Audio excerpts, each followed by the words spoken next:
यहाँ चाहिँ माछा यस्तो रहेछ है यो सिद्रा माछा होला यो त हिले माछा एक बाल्टी भेला छ खेतमा यहाँ पनि छ आउँदैछ यहाँ ठुल्ठुलो चाहिँ छैन सानो सानो मात्रै रहेछ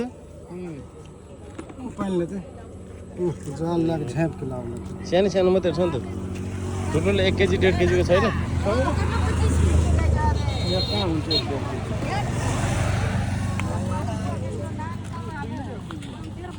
कतिजनाले मार्नु भएको यो 12-1 बजे सब हिले मात्रै छ नि त भयो गाईको माछा खेतमा माछा आएछ